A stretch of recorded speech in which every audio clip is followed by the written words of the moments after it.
ಸಂಸ್ಥೆಗಳ ಸರ್ಕಾರಿ ಅಧಿಕಾರಿಗಳೇ ಮತ್ತು ಸಂಘ ಸಂಸ್ಥೆಗಳ ಪ್ರತಿನಿಧಿಗಳೇ, ಮುಖ್ಯವಾಗಿ ಹಿಂದೂ ಸಮಾಜದ ಅಭಿಮಾನಿಗಳೇ, ಹಿಂದೂ ಸಮಾಜ ಬಾಂಧವರೇ ಮತ್ತು ಇವರೆಲ್ಲರನ್ನ ಈ 3 ಗಂಟೆಗಳ ಅವಧಿಯಲ್ಲಿ ಅತ್ಯಂತ ಆತಂಕಗೊಂಡು ನಮ್ಮನ್ನು ಸುಧಾರಿಸಿದ ರಕ್ಷಣೆಯ ಭಟರು, ಪೊಲೀಸ್ನವರು ಅಂದ್ಬಿಡ್ತೀವಿ ನಾವು, ಅವರು ನಮ್ಮ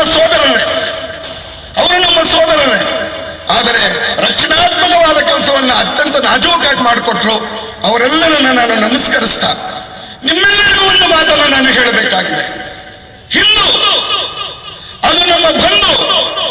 ಈ ದೇಶದ ಸಿಂಧುತ್ವವನ್ನು ಉಳಿಸ್ತಕ್ಕಂತಹ ಒಂದು ಪದ ಎಷ್ಟು ಜನಕ್ಕೆ ಗೊತ್ತಿಲ್ಲ.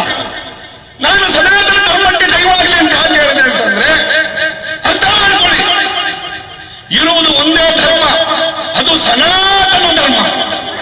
ಸನಾತನ ಧರ್ಮ ವೇದಗಳಿಂದ ಹುಟ್ಟಿರೋದು, ಉಪನಿಷತ್ತುಗಳಿಂದ ಹುಟ್ಟಿರೋದು, ಬ್ರಹ್ಮಸೂತ್ರಗಳಿಂದ ಹುಟ್ಟಿರೋದು, ಮಹಾಭಾರತದಿಂದ ಹುಟ್ಟಿರೋದು, ರಾಮಾಯಣದಿಂದ ಹುಟ್ಟಿರೋದು, ಭಗವದ್ಗೀತೆಯಿಂದ ಹುಟ್ಟಿರೋದು, ಋಷಿ ಮುನಿಗಳ ಪ್ರಣೀತವಾಗಿರ್ತಕ್ಕಂಥದ್ದು ಹಿಂದೂ ಧರ್ಮ.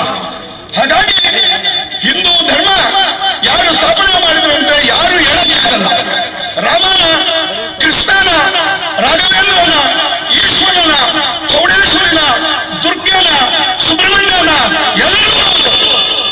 ಹಿಂದೂ ಧರ್ಮದ ನಿಯಮಗಳನ್ನು ಪಾಲಿಸಿರ್ತಕ್ಕಂಥ ಪ್ರತಿಯೊಬ್ಬರೂ ಹೌದು. ಇದು ಧರ್ಮ, ಅದೇ ಸನಾತನ ಧರ್ಮ.